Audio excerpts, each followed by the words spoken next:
This morning when I came out of my kuti, I could tell obviously it was a lot cooler, and there was moisture in the air, but I don't have a great sense of smell, so I wasn't sure how much smoke there was left, but it smelled different. It smelled a bit cleaner.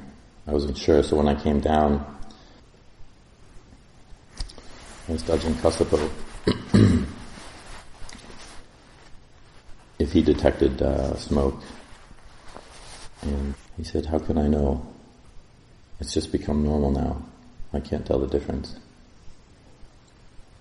And of course we did our little Cunda and Kaspo thing, arguing about it for a bit. But then,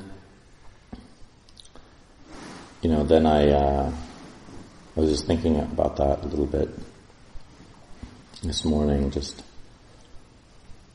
how normalcy really, it builds on complacency. It's very easy to live in a place like Abhayagiri and not always know things are changing. For example, in our practice, we don't necessarily get to see things changing day by day. And so it's hard sometimes to see the mind, and it's very hard to see our patterns.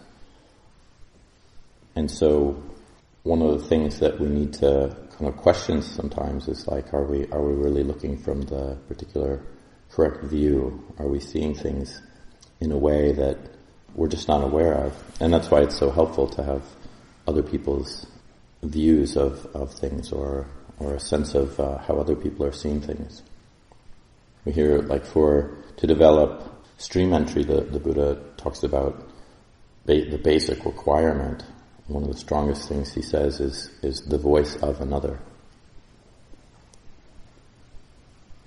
Of course, we can imply from that it has to be this sort of wise other person, not an unwise person. That's simply how it's really stated. I think those are the words in Pali, the voice of another.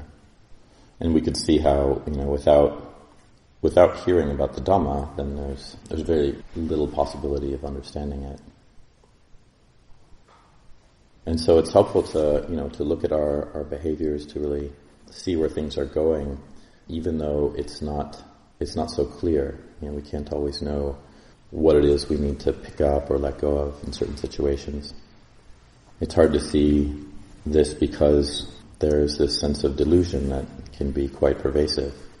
Just like the smoke, it kind of comes in and out, and it hides so much, so that it can just become very normal to have and live with this sense of delusion without necessarily challenging it.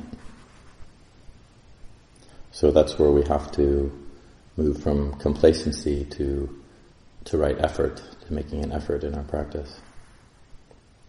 And when I think about effort, it does feel like a sort of shaking up of things, attempting to bring a wholesome state of mind to what it is we're doing. And what that allows us to do is say, oh yeah, okay, there's delusion here, there's smoke in the room.